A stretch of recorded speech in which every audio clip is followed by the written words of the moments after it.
Today's podcast is brought to you by Gallagher, a global leader in insurance and risk management, providing businesses and individuals with the confidence to move forward. As a community insurance broker and a trusted local consultant in Greater Jacksonville, Gallagher has grown its business by working with people and organizations who share its common values and vision. When you work with Gallagher, you have access to resources and the knowledge of a worldwide leader with nearly 100 years of insurance innovation. Managing risks with customized solutions, a full spectrum of services, helping clients foster a thriving workforce, and always holding ourselves to the highest standards of ethics. That's the Gallagher way. Whether you're looking to protect your businesses, your employees, or your future, Gallagher has the expertise and the solutions you need. Visit ajg.com to learn more about Gallagher's approach to comprehensive insurance, risk management, and employee benefit solutions. Gallagher, helping you face every challenge with confidence. Well, TJ, we're back. It's good to see you, man. Everything you too. Going really well. Beautiful downtown Jacksonville. Manifest Distilling has kind of served as our home base for season one. Really appreciate Manifest and their willingness to open up their doors to us. It's been awesome. Yeah, really, absolutely. really good.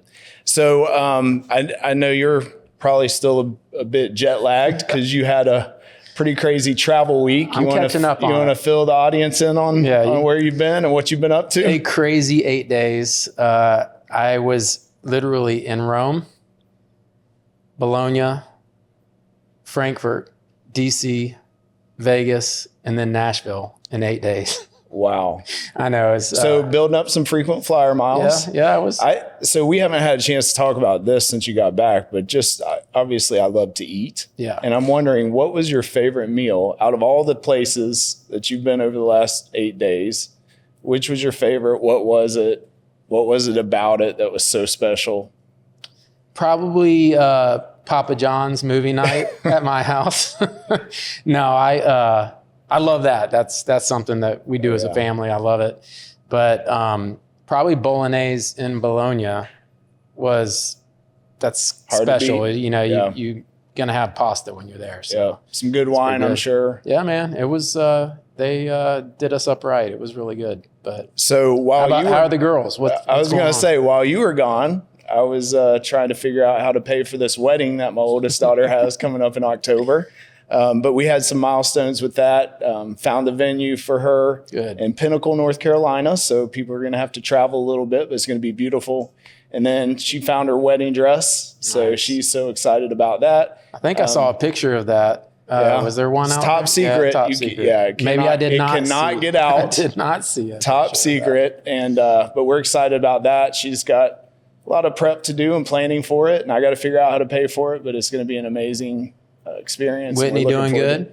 Whitney's doing really well. About to graduate from University of Georgia with her master's. So that's coming up in another month or so. She's working on her thesis right now and just no time whatsoever other than studying and writing that the way thesis. It should be. Everybody's doing well. Good. Well, talking about doing well, we have a guest today that I think you're going to really enjoy getting a chance to know a little bit more. Somewhat new to Jacksonville, but I'm telling you, as soon as he came here, he was bought all in on our community. And we'll talk about that a little bit today. But it's a very high honor for us to have Joe with us today. Mm-hmm. He's the CEO of a small mom and pop shop here in Jacksonville that most people probably wouldn't recognize, but CSX has been around Jacksonville for a long time, and we're very fortunate to have Joe Hinrichs, the president and CEO of CSX, with us today. So should we bring him on? Let's bring him on. All right, sounds good. All right. Hey. Good to meet you, Joe. Great to see you.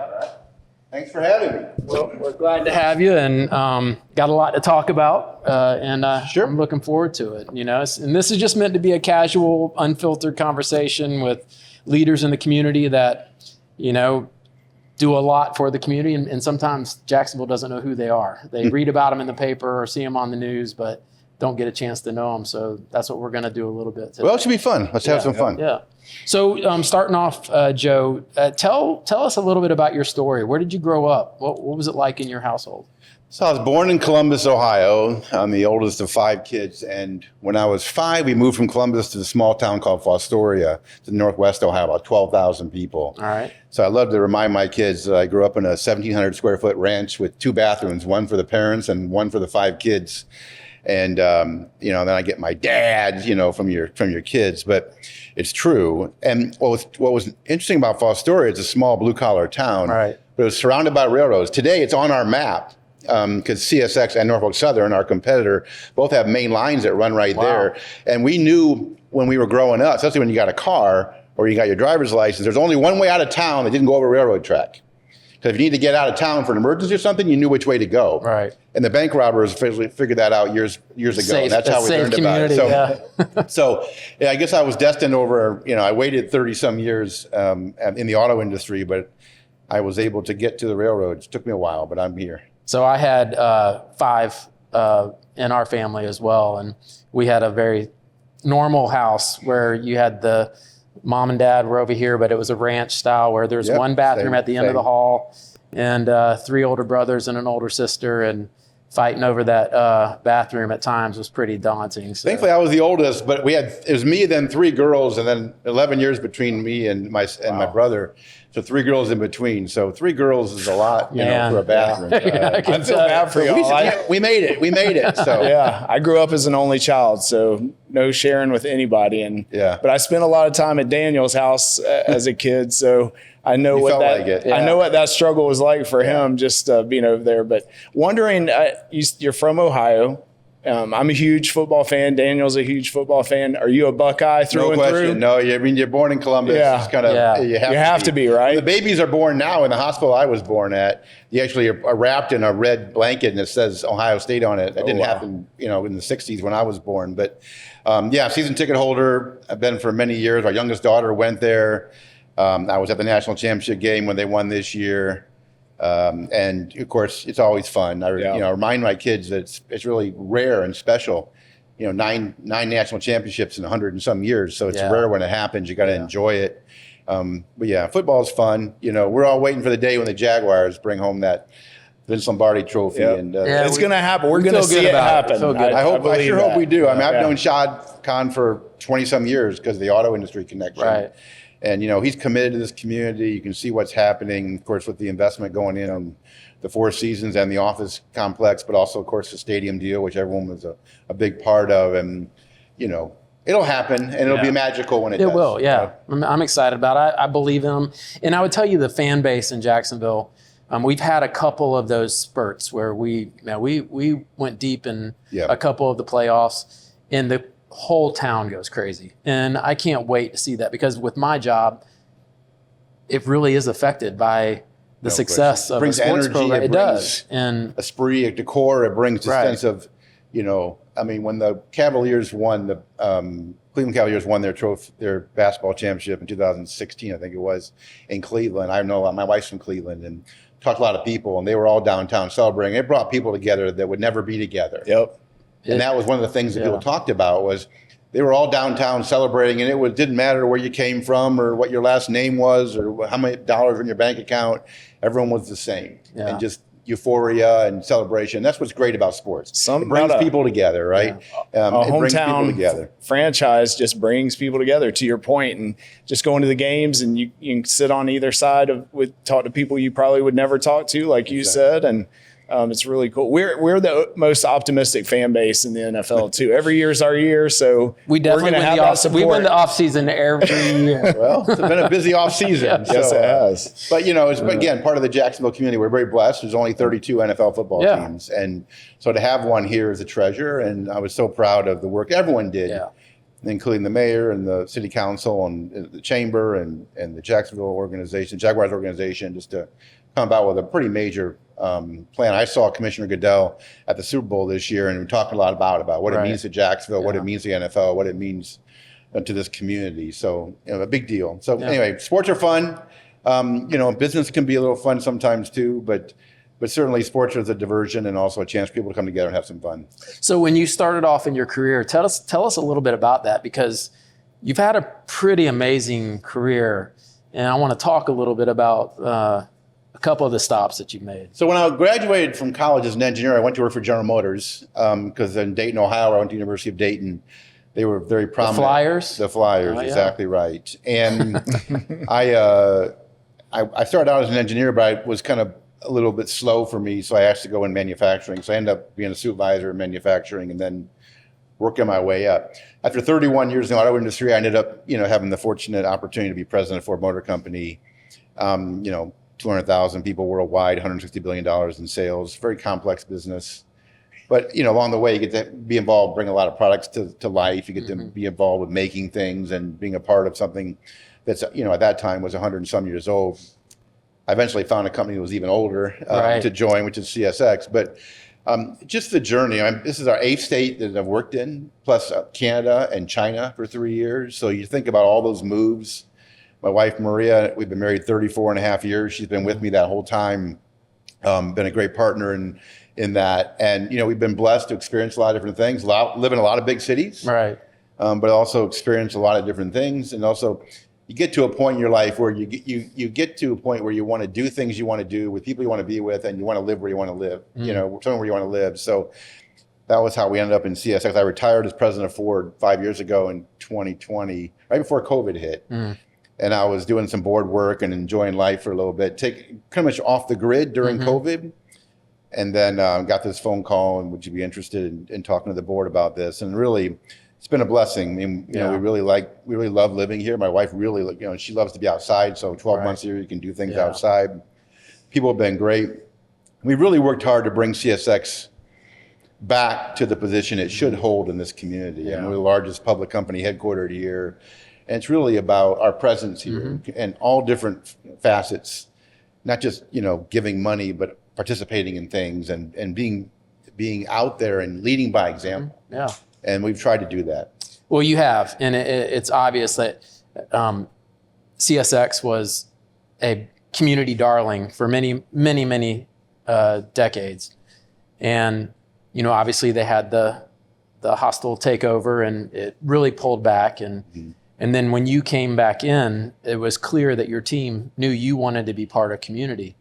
I want to talk a little bit about some of your stops with Ford, but I don't want to miss this opportunity to talk about why is it important for you for CSX to rejoin the community and be a part of Jacksonville? Well, I think, when you have the honor and privilege to serve in a capacity like that I do and you do and others do, it's really important to provide leadership in the community and to be involved and to lead by example. Right. Because businesses and government working in concert together can solve most problems. But when one does it by themselves, it doesn't work usually. And when they're in conflict with each other, then then the community really suffers. And so our view is the role we can play is to lead by example. And so, whether it was on the Jacksonville project to, lure the University of Florida graduate school campus, which we're the lead donor on, whether it's building the Museum of Science and History, we're going to be presented by CSX, a lead donor there. But even more important, other things, new train station at the zoo, just gave $250,000 to Nemours. We're giving money to a lot of other places. The money's one thing, but leading by example is another. Yeah. When I got here, we asked all of our vice presidents and above to be members of the Lexington Tocqueville Society at United Way, which is $10,000 giving annually. And 30-some people now do that annually. Awesome. We had one the year before I joined. You got to lead by example, but it's because when the community sees businesses engaging and being a part of the community, it brings a lot of other people to life, and it also shows that there's more to life than just a job or just a paycheck. And we're here for whatever period of time we're given on this earth to help make a difference and help make things better for others. And if you approach life that way, that every day you wake up is to help other people in any way you can, then it's a much more enjoyable life, and you frankly can sleep a lot better. It is. It's like a ministry almost of you improving the lives of folks in Jacksonville. And some companies have to play more of a role, like obviously Ford in Michigan, South Michigan had to play an important role because it's, General Motors and Ford both there, but those two companies were the biggest companies. So you had to lead by example. And it's the same thing here in Jacksonville. Joe, you mentioned it's not just a job. And I can say that I have many friends who work at CSX and they don't view it as a job. They've been there for a long time. They see it as a career that they love. Can you maybe share why that's the case? With CSX, why is that? Because so many people, especially nowadays, they bounce around from company to company. But I've got a lot of friends that have been there for a while and they love it. What's fascinating about the railroad industry is it's been around for a long time. We're 198 years old. We were started in 1827 as the B&O Railroad. Wow. I like to remind people when you played your Monopoly, we're on the right side over by Boardwalk and Cool Spot. The B&O Railroad has been around a long time. And when you add it all up, railroads have been fundamental to the growth of this country. When you learn in high school about history and you think about the railroads helping us build this country, because to go west, you needed the railroads, right? So railroads are proud of what we do. Right. They've been proud of what we do for a long time. And the reason for that is because what we do is foundational to the economy. Without it, the economy, about 40% of goods that move 500 miles or more move on the railroad. Yeah. And so without us, you can't run the economy. But what we're trying to do at CSX is create an environment where people are not just proud of what we do, but how we do it. Mm. And that connects to this greater purpose of One CSX, which is make sure all employees feel valued and appreciated, but that we connect with everybody and that we recognize that our role is bigger than just maximizing profits, but also that we end up in a scenario where we can also see what we can do to help all other stakeholders, communities, our employees, our unions, the government, our customers live a better life and be better. So what's great about CSX, and especially here in Jacksonville, is we have so many great people who want to be engaged, who want to be involved, who want to be a part of everything. And when they do that, it all makes us proud, makes us feel better about what we do. So what is the key? Because you've got a microphone malfunction. Make sure it stays. Yeah. All right. You've led some massive, amounts of employees. What is key to creating a collaborative culture within an organization like a Ford or like a CSX when you have that many people to consider? I mean, the key thing is you have to create an environment where the leaders understand that leadership is about service to other people. It's not about yourself. And so often, I can tell you, more often than it should be, people think it's about them. Yeah. They get certain titles or they get certain, bank accounts and they feel like their DNA changed and they're special. Mm. In reality, our role is to serve others, help them be successful, like coaches, bring out the best of the team. Teams get bigger, but you still have a responsibility to maximize that team's effectiveness and help each individual contribute to that team in a way that makes the team win. It's the same thing with a corporation. And so you have to start with a leadership team that is united in that purpose. And if they're not, then you have to I like to say you get the behaviors you teach or tolerate. You have to spend a lot of time teaching, but you also can't tolerate the wrong behaviors for very long, because then you look like a hypocrite. Your values don't really manifest themselves. So to start with a leadership team that's committed to serving others and being a part of that. And then you have to demonstrate the values of the corporation and what you're doing and reward behaviors appropriately. But if you set your strategy and you set out your purpose and people can get inspired by that and motivated by that, you can do magical things. Mm-hmm. The hardest thing to do is to get people to work together. It sounds so basic, but for all kinds of reasons, whether it's, people have different interests or they have their own selfish motives or because they're worried about who gets credit or whatever it is, the hardest thing to do is get people to work together. But when you get people to work together, it's magical. Mm-hmm. You can solve almost any problem, you can do things. And that's why we all have to be engaged to be part of that solution to get people to work together. Whether you're in the chamber, whether you're in a civic council, whether you're in the government or business, how do we work together to be part of that solution? That's when it's exciting. That's why it's more than just a job. There's a purpose there. In our case, society would be better served if the railroads run better and are more customer centric. Because it's in society's benefit that more freight moves on rail versus truck. Let me explain really quickly why. Number one, it's cheaper. It's also much better for the environment. Trucks are like 4 times more emissions than rail. It's safer, a lot safer. 90-some% of hazmat spills are trucks, not rail. Mm-hmm. And we move most of the hazardous material. And then it's cheaper for the taxpayer. Taxpayers pay for the roads, we pay for our own infrastructure. And it's lower cost, as I said in the beginning, for the customers. And But the railroads for decades weren't good at customer service. I mean, I was a recipient of that for many years. As you know, I spent 19 years at Ford, 10 years at General Motors, and we only used rail because we had to, not because we wanted to. Right. And over time, the trucks have taken all the volume, and rails pretty much stayed flat, and all the incremental growth of the economy has gone to trucks. Why is that? Mainly because some was just-in-time inventory, but most of it was because rails weren't focused on better service. So what our team has done, and I'm very proud of them, has been focused on how can we do a better job of providing better service for our customers for that purpose, that higher order purpose. And our net promoter scores have moved like 70 points by our customers in the 2 years. It's amazing work by a team. Again, our job is to help them flourish and to bring them to life. And it's true about, I mean, when you think about leadership, why would a team function properly? It all comes from the coach. At some point, the coach is setting a standard. And many times the members of the team are waiting to see if the coach is legit, if the coach is really means what they say. And after a while, they start buying in, and then they'll run through a wall for you if you handle it the right way. If you're a coach that wants all the attention, you're going to have a bunch of or folks you throw on the your player team. under the bus, Yeah, or you throw the team under the bus. Yes, and also, eventually, you want to get to a point where the team is such a good team. Dynamics are such that they won't let each other down. Yeah. And then they don't need as much coaching. Yeah. Then they need good strategy, and they need make sure the right players are. But that's a very high degree of success when you can get teams that are holding each other accountable because they won't want to let each other down. And that's when you really can start to see great things happen. So it's a blessing to be a part of CSX. We're fortunate to live here in this great community. Frankly, we use it as an example. I'll give you a quick story to remind people why we're so proud to be here. So I typically do our earnings calls, and I go on CNBC every quarter and talk about them. And the railroads are interesting because we see the economy across all dynamics and all parts of the economy. So the businesses and governments want to talk to us all the time because we see the economy holistically, and we're an early indicator of what's happening.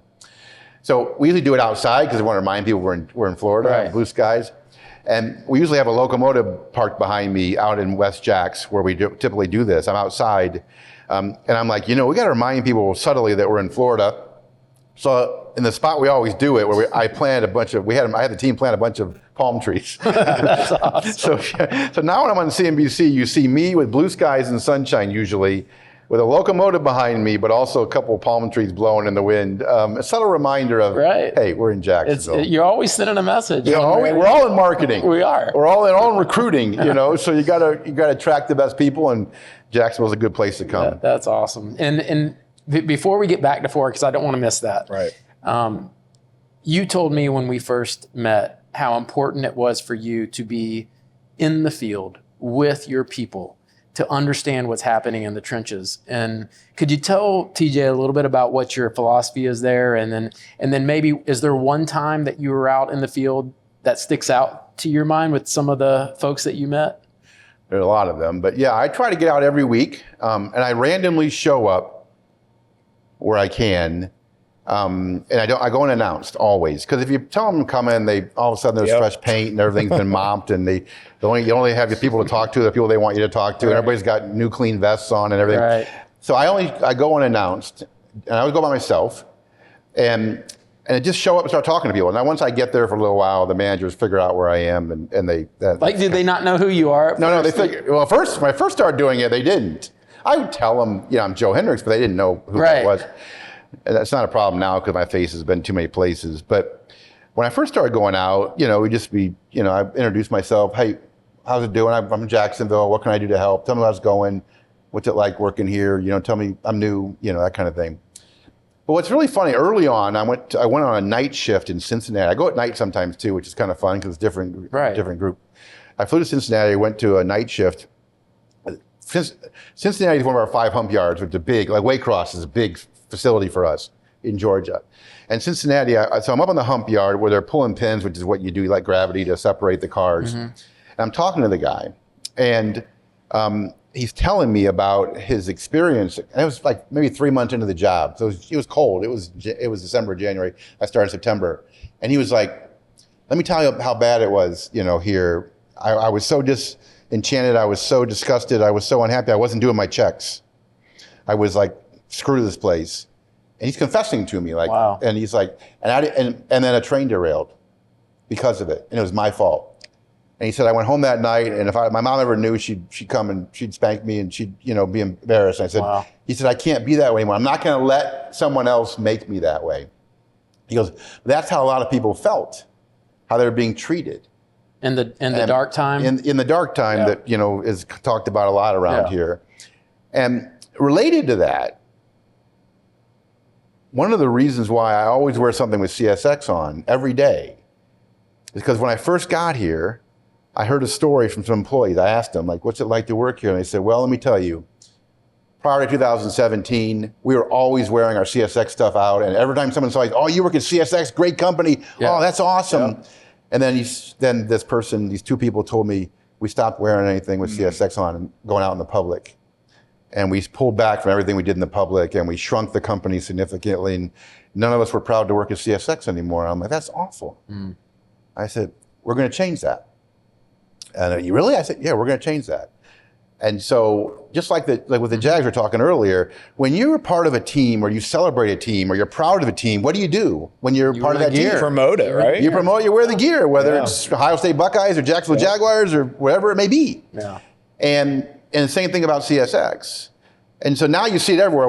All of a sudden we had a big run on our company store, and now you see them everywhere. And when I go out, I give them hats because people love hats, especially railroaders love hats.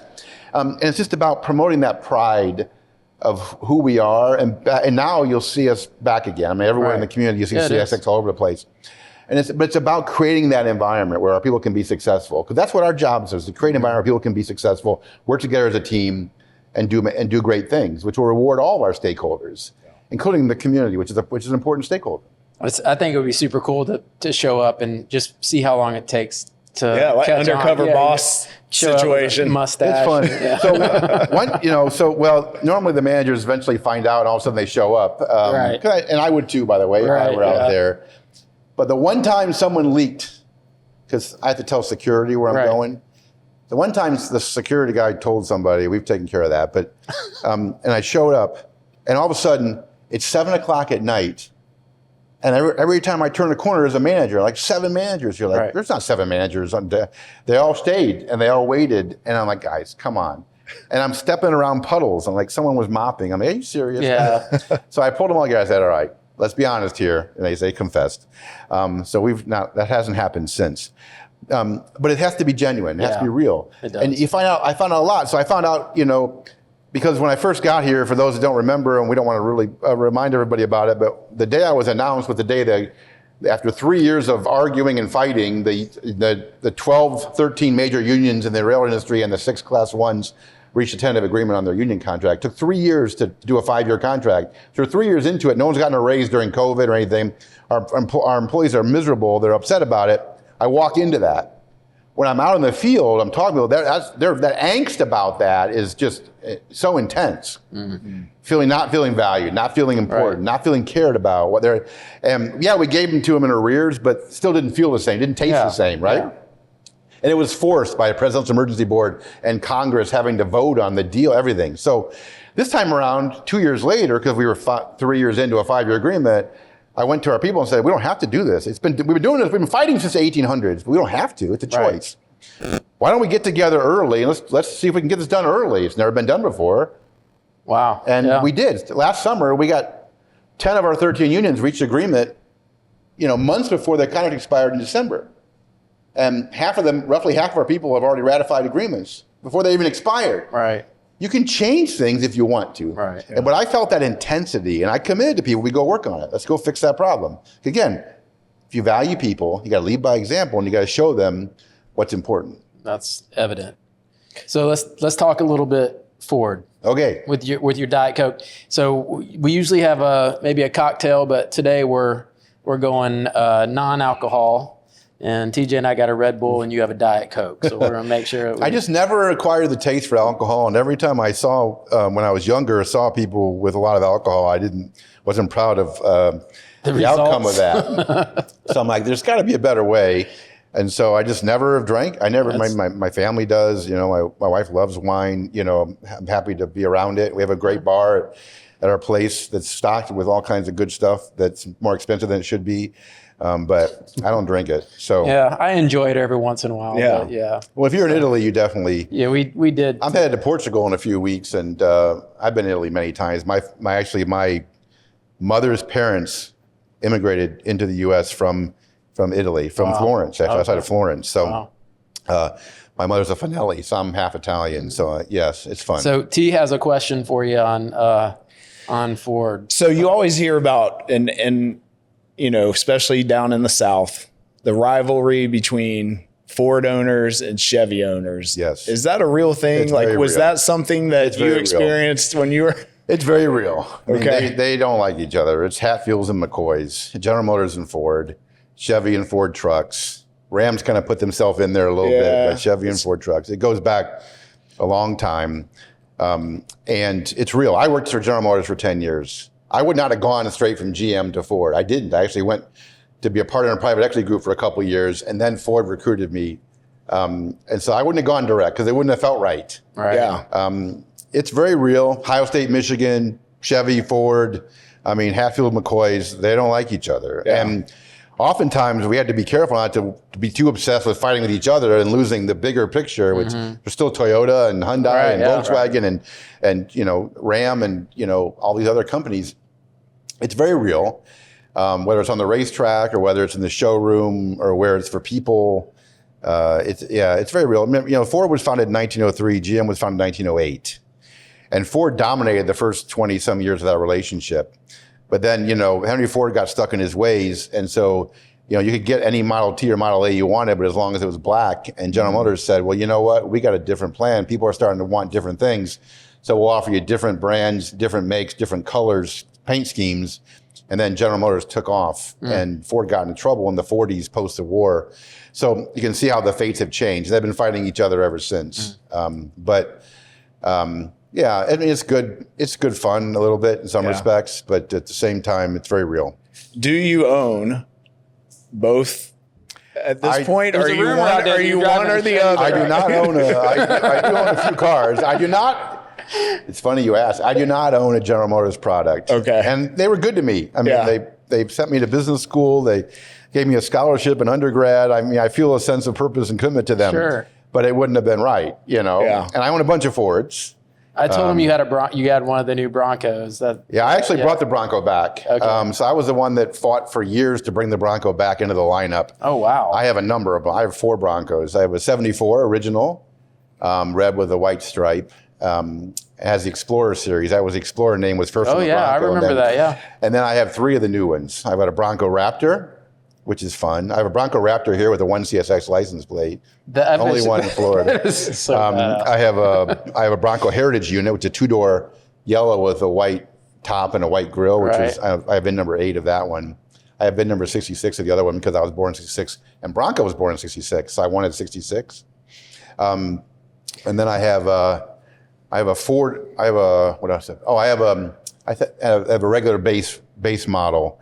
That I've taken the doors off and the tops off, put the tubular doors on, and keep that at my lake place, and that's open air. It's fun. Tooling around. That's a tooling around one. But yeah, I've got a few vehicles. That's awesome. The problem I have now, I used to tell my wife, Maria, that I needed to buy vehicles to support the company. Right. Part of the job. Part of the, I can't buy trains. I was like, I need some tracks out back. So I got to find excuse. But we're the largest, CSX, my connection, I guess, is we're the largest mover of automobiles of all the railroads. So there you go. So I'm trying to, got to support our customers. There's a rational nexus. I try to somewhere. make something rational.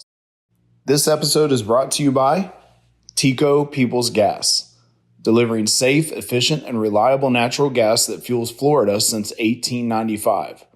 We're committed to serving homes and businesses while expanding sustainable options like LNG and renewable natural gas to serve cruise ships, trucks, buses, and trains.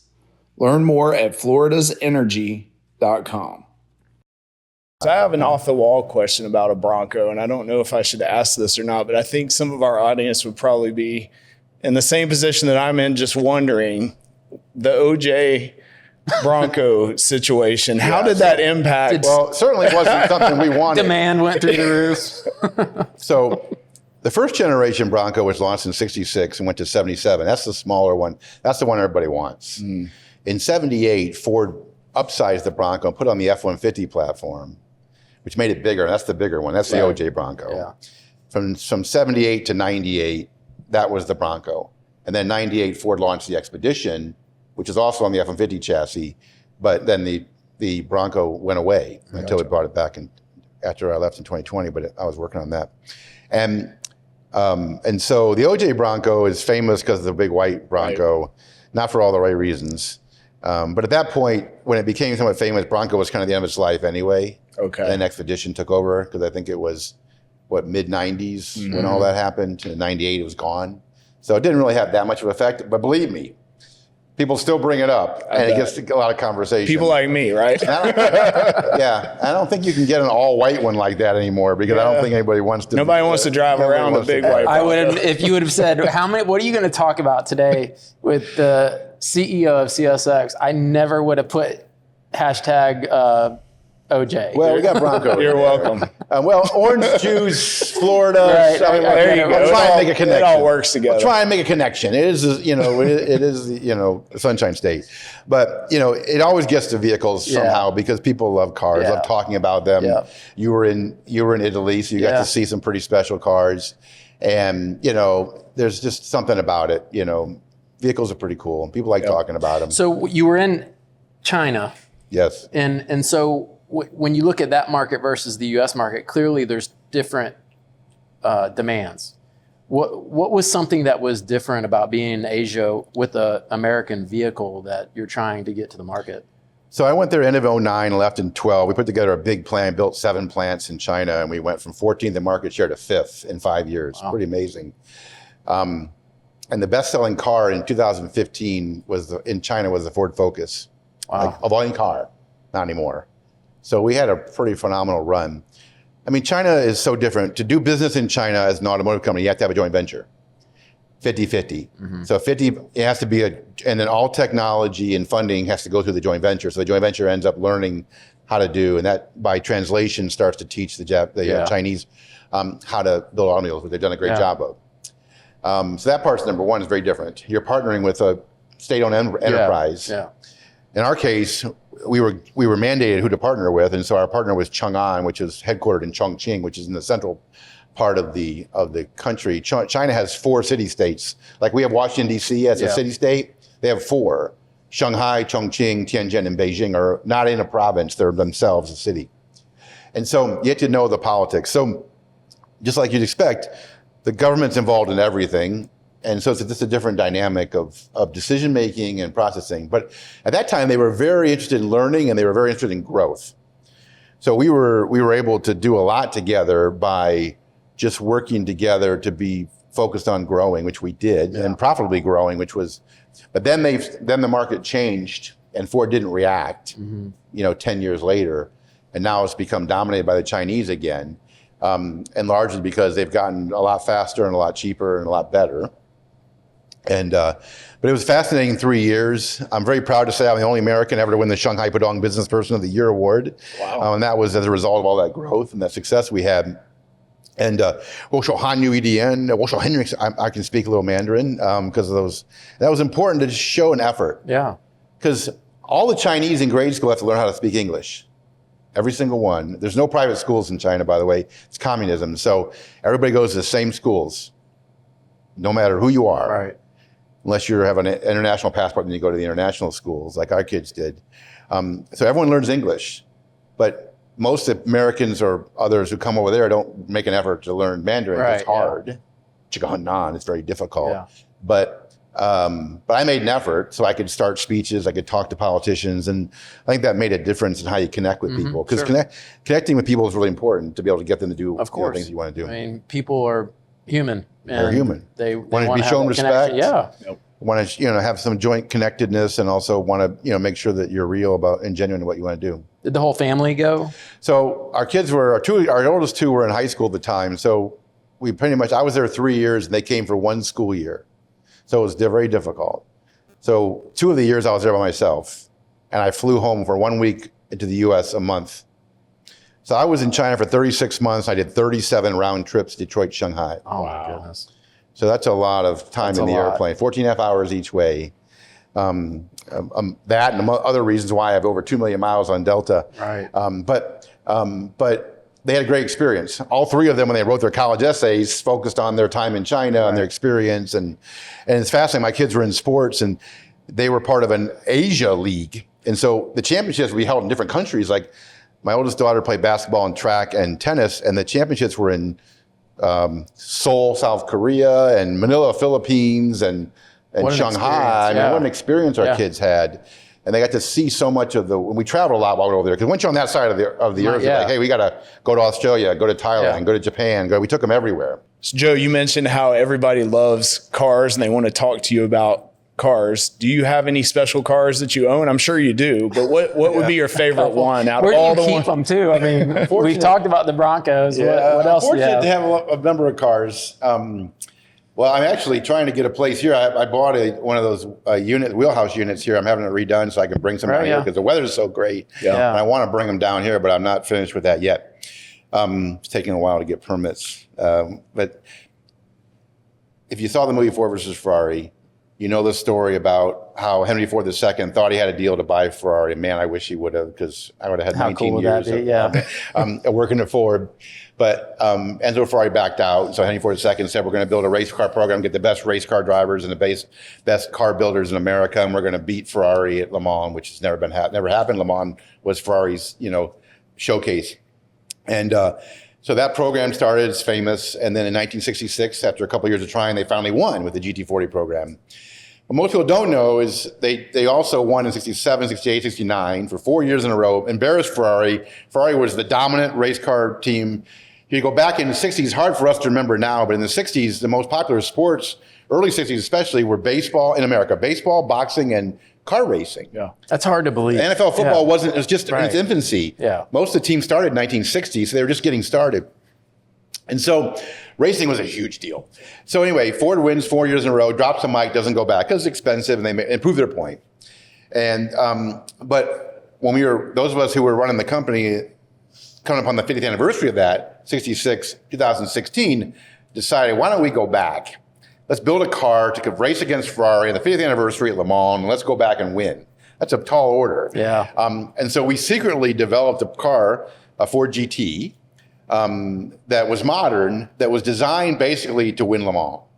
And we kept it was Project Phoenix, kept it silent, secret for a couple of years. And then we unveiled it. And we went back in 2016 with 4 cars.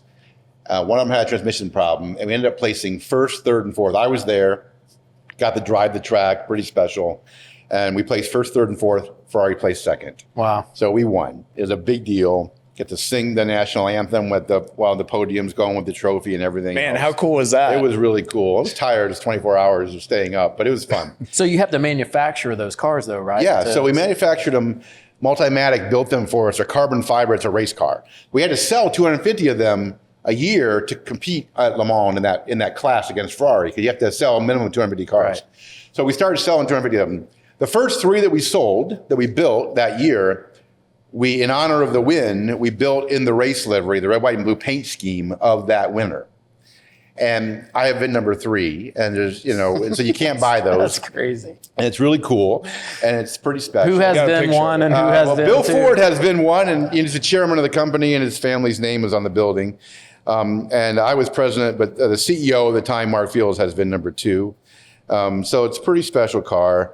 And you gotta see a picture of that. And and it's red, white, and blue, American flag. Wow. It says GT. That's such a sharp look. And it's less than 3,000 pounds, 640 horsepower. It's a rocket, and so it's special.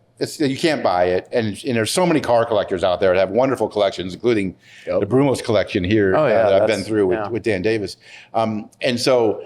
That's one special, but I helped bring back the Bronco. We talked about that earlier, so I've got 4 Broncos. Since I retired, I could buy some non-Fords, so I end up buying. I have now 4 Ferraris because Ferraris are awesome, and I'm half Italian, and it's great. And so do you have the 488? 488 Spider, which is a beautiful car. I got to see a picture of that. Can you? Of course, it's red. You just happen to have one. To be red. I'm sure I have a picture, because people ask all the time. I have a McLaren 720S, which is pretty cool too. But you like that? Wow. Yeah. So that's a beautiful car. It's a hardtop convertible, so that top goes down. That's a hardtop picture. But how many miles do you have on these cars, especially that? The GT the Ford GT I only have like 280. I have an 05 GT, which is also very special, VIN number 5, which is also pretty cool. And that's a remake of the GT40 program from the 60s on Ford 100th birthday. So anyway, I got to show you, cool. this is last week. I got a chance to drive the 488. Wow. And, well, actually, I drove 4 different Ferraris. This could be a SF90. Well, I'm not that. All I know is that my professional passenger was telling me to brake more. And then I would turn it into the corner and then come around. When you drive them on a test track or a race car track, it's so much fun. You don't have to worry about people being around you. It was insane. Literally coming down the straightaway when you were talking about this idea of you start getting to those speeds and you start thinking about life. Yeah. And then do I want it to end right here? Which is why for many years they only wanted drivers who were young and didn't have wives or kids. Yeah. Because they don't want them thinking about that. But I know when I drove a Mustang Boss on our test track, a oval test track, I think I got to 185. And I'm up there, I'm like, I've got kids and a wife and I've got responsibilities. Like if anything happens, if I twitch my arm, this thing's going to flip. And you start thinking about that. It's natural, you know. And so you don't want people thinking about that when they're race car driving. You want them thinking about, their front windshield, how fast can they go and hitting their marks. But it's fun. I mean, to me, the acceleration is more fun than raw speed. Once you get to that speed, it's like, okay, but the acceleration. It was, yeah. But what you find out in the race cars is the braking and the G's of the braking that are so unnatural and one that you don't expect. And then you brake before the turn, and then there's an acceleration in the turn, which is a little bit different than the way we would drive on the street. Right, because you're picking up speed around the turn, whereas when you're driving, you wouldn't do that. Yeah. First of all, you don't have banking. Yeah. But also, you don't know what's around the corner when you're driving yourself on a road. But when you're on a racetrack, there's nothing in front of you. But that's all part of it. You want to catch that speed up. It's so much fun. It's fun. Yeah. I mean, And people, my boys go, well, how fast are you going? I was like, I didn't look down at the speedometer one time because all I cared about was looking out that window and finding out where my brake point was. Which is why you want to have the numbers spread on the screen. Yeah. Because you don't want to look down. Yeah. Because you don't want people looking down, right? And I was doing the automatic, the manual paddles, and that made it way more fun. Yeah. So it was a lot of fun. If you drive with a professional driver, they do that so fast. Yeah. It's like incredible. I'm not that. And people want to say they're not athletes, but when you think about just what it takes to get around the track like they do and the wear and tear that it puts on their bodies, of course they're athletes. Yeah, it's the hand-eye coordination and also the understand the feel. There's a feel, man-machine feel to things. You hear them talking about, hey, I'm coming into the pits. I need more of this or less of that, or there is something to it. It's definitely a sport. I'm obviously competing. Yeah. At the same time, the machine is important, but the driver's more important, right? Because you can take a driver out of the machine and go, and they can eventually make the other machine win. Yeah. So that means there's a human element to it, right? Yep. So we talk about jobs all the time. That's important for us. And you're creating jobs for the community. We work every day to bring more jobs here to Jacksonville. And honestly, we got some pretty good jobs here in this community, and a lot to be grateful for. So we do talk about it every time we sit down. We all grew up and we all had to do the tough jobs. And so is there a job that you can remember as like the worst job you've ever had coming in? I don't know if I'd frame it as worst, but hardest. How about that? Okay, what's the hardest job you've ever had? We're all employees at will. So we were working because we wanted to make money or wanted to learn something or whatever it was. But my first job out of college, I said I was an engineer, but then I went out asked to be a first-line supervisor. And I walked into this environment I didn't really understand. 1989, UAW, General Motors, fighting like crazy, hated each other. And I walk into this environment, I'm a naive 22-year-old. I'm like, man, everyone literally is mad at each other. And they're all trying to screw each other. And I'm like, this is not productive. This can't survive. It ends up having to change, of course. But what's really hard was, and like a lot of our railroaders, it was because we were running so much production, it was 7 days a week, and I never stopped. And I thought I was doing the right thing. I liked the overtime, and I was just married, and I was, we were just trying to get started. but I was just like getting worn out, and I was working so hard, 12 hours a day, 7 days a week. I worked 90 some straight days, and I was driving home. I had a Chevy Camaro, I remember. I was driving home and my head hit the steering wheel. And I'm like, oh my gosh, I can't do this anymore. Right. I can't do this to myself. Right. And I called in, I said, I can't work tomorrow. I'm just going to take a day to sleep, and I can't do this anymore. And we tried to figure out a plan. I thought I was doing the right thing, but I was putting my body and my mind and my family at risk. So that was hard. The other hard part we talked about was when I lived in China for 2 years by myself. Yeah.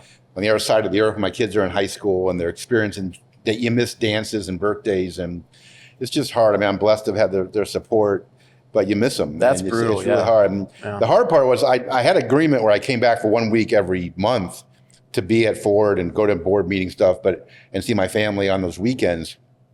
But for 36 times, or no, I mean like 26 times, getting in that car and driving to the airport without them was 26 moments of pain, where your heart sinks and you're like, I'm not going to see these folks in another month. That was really hard. Yeah. But what doesn't kill us makes us stronger. And I think we all learned a lot from it, and we're a very close family and we're blessed. Those are the hard things. I say this all the time, life's too short to be miserable.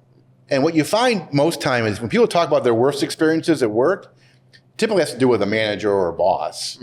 Because people join companies and they leave supervisors, they leave bosses. Lots of data on this. So back to where, all the roles we play, if you understand that and you appreciate that, then our responsibility is to make sure it's not a place people are miserable, and make sure it's a place people feel valued and appreciated and included and can be a part of a team and that accomplishes something. Because you don't want people to leave. Unless they're not performing, that's a different issue. Right. So my experience has been the hardest or maybe most frustrating times when you work for somebody who isn't like that, doesn't really value, is more about themselves than the team or about you, and isn't a good teammate. And that's what we try to avoid at CSX, and we try to talk about a lot. But that's when the experience isn't as wholesome as you want it to be. And we don't want that. I mean, and people shouldn't have to experience that.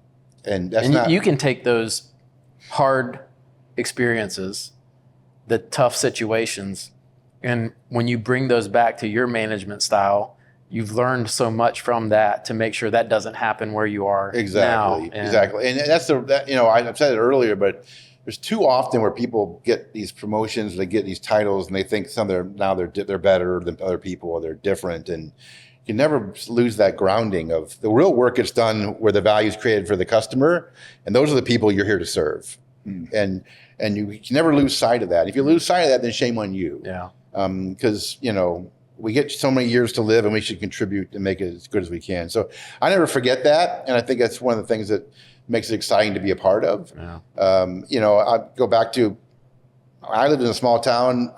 We didn't have much. I didn't know better, and I was happy. Right. Could you?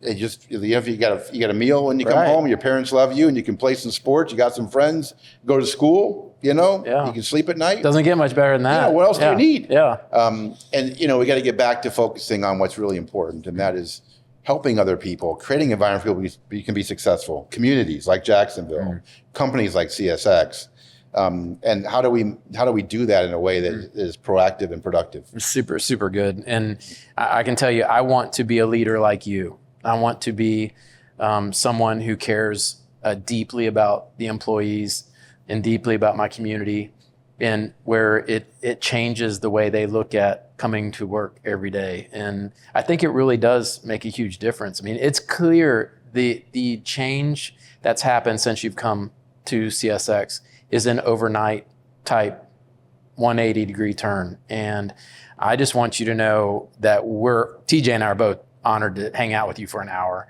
but what you mean to Jacksonville and to the industry is really, really important. And I just wanted to make sure I said that. And it's very kind. I mean, we're an important part of the community. It's true. And so are you and the chamber and everyone who contributes. And I'm just one of 23,000, but I have a role to play. If I play my role well, everyone else has a better chance of their role being played well. And I take that responsibility very seriously, but never lose sight of the fact that we don't get paid for anything I do. It's the men and women out there moving trains every day that generate the revenue, that generates the return for our company. And if we can get more people to think that way and and think about how they can contribute in a way that's more meaningful about others, society would be a better place. And we want that. You know, Jacksonville can thrive. There's a lot of development going on. I mean, it's great to see this apartment going back up, all the development downtown. You know, we're going to unveil a new sign here. We're going to bring some life and digital new technology to the city to, you know, make it fun again. And we all have pride here. And thank you for your comments. I mean, you know, next week I get to, it's a very fascinating thing. CSX has been a railroad we've been a railroad for 45 years. So 1980, CSX was formed as the entity we are today, but the original railroad was 1827. So we've been around a long time. In those, you know, 65, whatever it is, 45 years of existence, you know, 3 times we've been named, have someone be named Railroad of the Year. And I have that honor to receive that next week, but it's not about me. I mean, I don't move any trains. Right. But it's come back to what you talked about is that CSX is back, CSX is alive, CSX is prospering because of our people. Yeah. And it's our job to make sure that environment continues and to give them the opportunity to show what they can do. And that's when it's fun. And that's when you get the pride that comes from that. And we're proud to be here. We have 3,500 employees here in Jacksonville. We're an important part of the community. We're a very prominent location. You can't miss us going across the bridge. But more importantly, Jacksonville and CSX together, I think, can do great things, and that's how we see it. That's awesome. Pretty good, huh? Yeah, Joe, really appreciate your perspective and your selflessness, and we're lucky to have you in Jacksonville. Well, we're blessed to be here too. I mean that seriously. I've lived a lot of places, and you know, try to be a part of making every community better where you're part of. But we really enjoyed here. So thanks. Thank you. Thank you. In business, security isn't optional; it's essential. Flylock Security Solutions is North Florida's trusted, locally owned partner for commercial protection. We specialize in access control, video surveillance, gate automation, intercoms, safes, doors, and advanced locking systems, plus 24/7 cost-effective monitoring and virtual guard services. From gate controllers to intercoms, ADA and fire-rated doors, to safes and 24/7 monitoring, our team is here to protect what matters most. Available 24/7, 365 days a year, because downtime is not an option. Visit flylock.com to schedule today. Flylock Security Solutions, local expertise, commercial peace of mind. Thanks for tuning in to Speakeasy Jacks. If you enjoyed the conversation, follow us on our social media platforms, share it with a friend, and make sure you like and subscribe so you never miss an episode.